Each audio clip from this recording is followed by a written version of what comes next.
Hello, how are we? Welcome back to the channel, Up the Reds TV, with me, Andy. Please like, please share, please subscribe to the channel. We are 24 short of the 200 subs, so if you could do that for me, if you are watching this video, this show, or the other shows, and you've not subscribed yet, please do. So we're not a million miles off, but come on, let's get this done before the season finishes. 200 subscribers on Up the Reds TV, that would be fantastic. Okay, so this one is the pre-match warm-up to Liverpool 0, PSG 2, second leg game at Anfield tomorrow. Okay, so I'm driving home and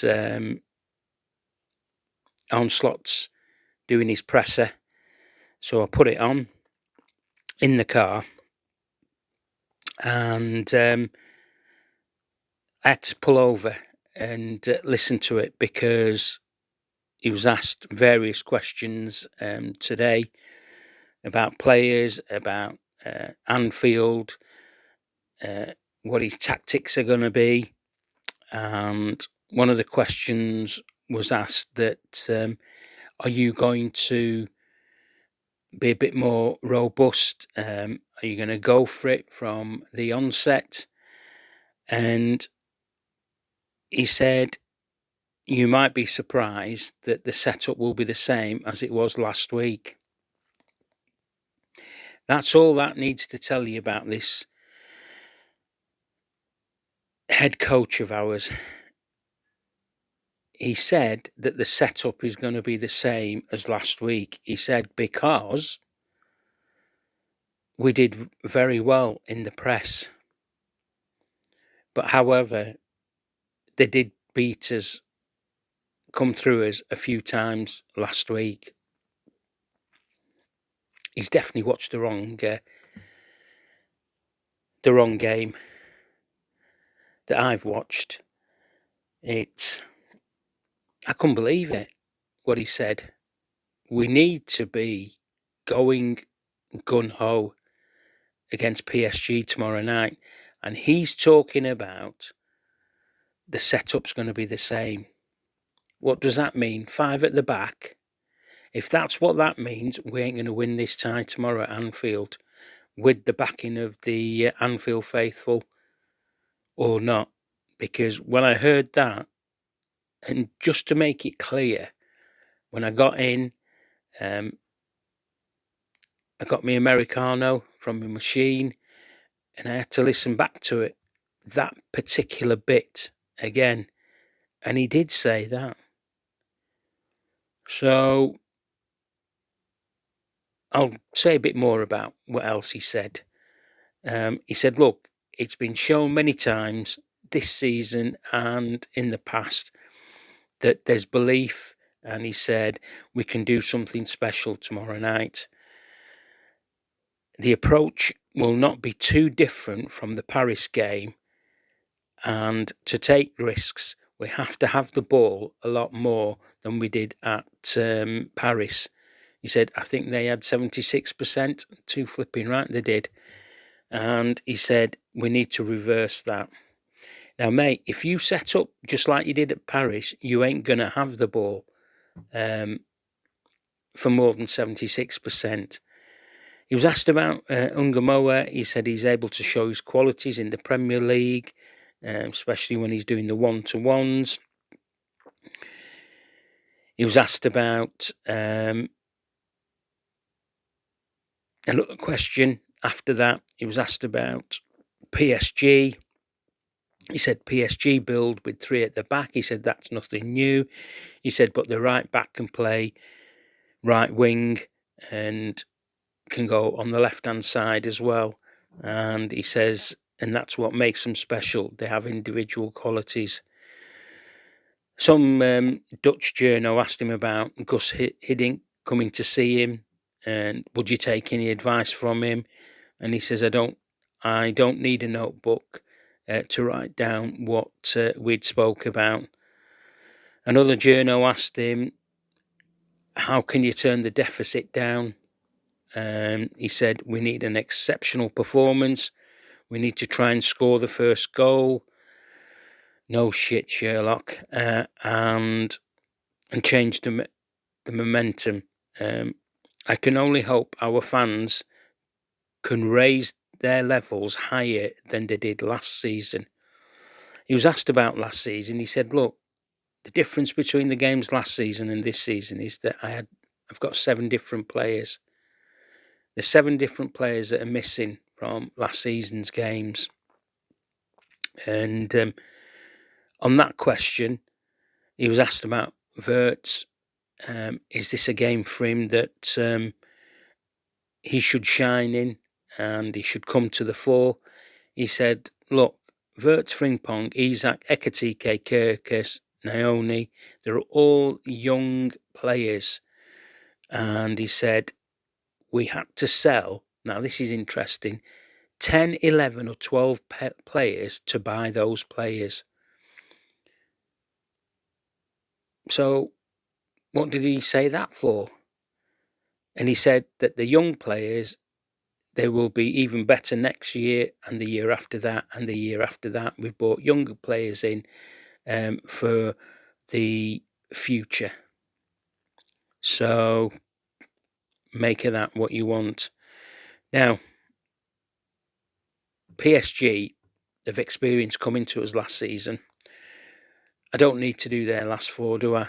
I did that last week, but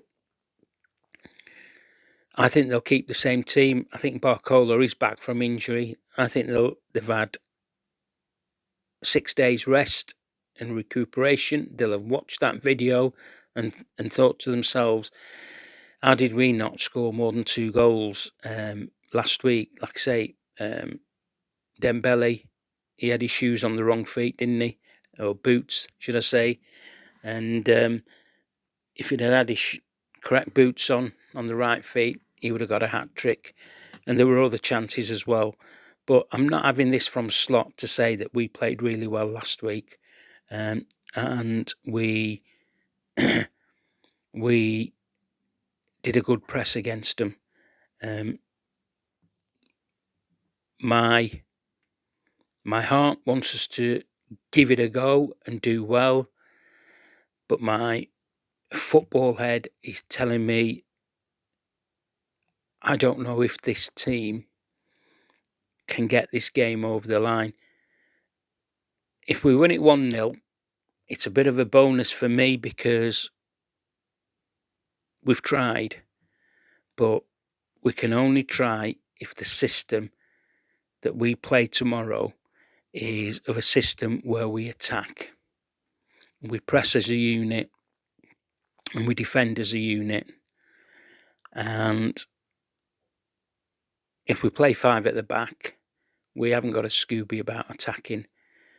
No Scooby at all. I'm finding it difficult to pick a team, if I'm honest with you guys. I've picked 2 teams. I've done the diamond formation of Mamardashvili, Gomez, Konate, Van Dijk and Kirkes.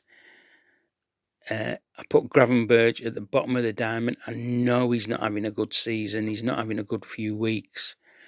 I've put Slobosly to his right, Maka to his left, Wirtz at the top, and it's Salah and Isak or Ekatike to start. I'm going for Isak because I saw sharpness in him in his when he came on at the weekend. He looked really sharp to me. He looked a lot fitter than he was at the beginning of the season, but he's been working hard, and I'm thinking, wow, this lad looks nearly ready to start some games and to bag a few goals in the few remaining games. Now, my other team, I've gone 4-2-2-2, but that'll expose us even more.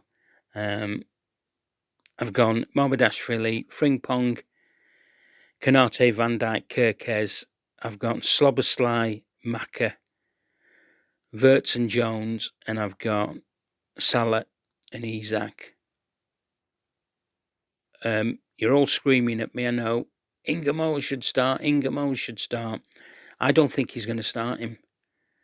I would be very surprised if he's starting, because you do not want Ingamoa being kicked up in the air by Hakimi or Marquinhos or Paco Mendes at the back. Zaire Emery's got a bit of a dirty tackle in him. So is Vintner, and so is Neves. So I do not want him to be kicked up in the air. Yes, he had a good game against Fulham, but look, Fulham aren't PSG. You know, they're a bit more robust than Fulham. That PSG team would have put 4 or 5 goals against Fulham if they played them at the weekend. So there's my 2 teams. I've got Gakpo nowhere near in the team. We'll have a strong bench, and Arne Slot's got a massive decision to make about his starting lineup, and I know the majority of you guys would want Ingamo in that team and say, sod it, let's go from at the beginning. I think this game, we haven't got the players to keep it going. I mean, we start to die from 60 minutes onwards in games. I think this game should be taken in 15-minute sort of like periods, especially in the first half. Yeah, let's get at them in the first 15. And if we win the toss, don't piss in, just kick the ball straight out towards the corner flag and try and box them in, because that is just a stupid tactic to do. And yeah, so let's do it 15. They're going to come back at us, no doubt about that. Let them come back into the game, but the next 15 before half time, we've got to be scoring a goal. We have got to be scoring a goal, because we didn't score early against Fulham, although we had a couple of chances to do so. It was the 30-odd minute before we got that, and then we got the second. So Slot said that we have to score the first goal first, so he knows the importance of it. Been talking to people on the chat today. They've been saying, look, we're going to go through. They reckon it's going to go to 3-3 after extra time, and we'll win on penalties. We've got Everton round the corner, haven't we? Next game on Sunday. I just hope that we could do it in 90 minutes. But do you know what? This PSG team has got a goal in them. They have got a goal in them. And if they score first, I don't want us to capitulate, especially at home. I mean, the fans are going to be there. They'll be singing. They'll be getting... they'll be up for it. But they can only be up for it is what's produced in front of them. And it needs to be special. Like I say, if we ended up winning the game 1-0 and we did something to improve ourselves, something showed to me, I wouldn't be happy, but I could see something that we could do in the future. So yeah, you tell me what team you'd pick. And yeah, I know 99.9% of you guys will say Ingamo should start, no question about it. But I agree with you. But after Slot's comments in the press conference today, I'm not 100% sure he's going to start with him. He might go for the experienced heads. Look, there was a big bonus at the bit of training that gets shown. Curtis Jones was in training, with the guys. So whatever bit of a pull or a niggle that he thought he had has cleared up in a couple of days, and he resumed training. So, but nobody asked him slot about him, which was a bit weird. So he's available. Like I say, he'll probably start on the bench, and he'll use the experienced heads. Look, players like Ryan Gravenberg, he doesn't get picked for his Dutch team, does he? He's always on the bench. He needs a big game. He really, really does need a big game for us. Dom Slobosly, he did the press conference before slot. He apologised to the supporters about his gesture towards the fans. He said it was a misunderstanding. Okay, it's a misunderstanding. We just get on with it. Okay. So I don't know why the journo had to bring it up when we've played against Fulham. Why wasn't it just brought up on there? So he said it was a misunderstanding. He said this club is for the fans, and the fans are for this club. So there you go. Okay. He said he will die on the pitch tomorrow because he's looking forward to it, and the rest of the players are. Let's hope they're right, and let's hope they do give it their all tomorrow. Okay, that's enough from me. I will do a post-match, which will be out on Wednesday, and the fallout from everything about the game tomorrow. Okay, as I said at the beginning, please like, please share, please subscribe to the channel. We've only got 24 short we are. Let's see if we can get the magic number, the 200, before the season's out. Thank you very much for watching. Enjoy your Monday evening. Up the Reds.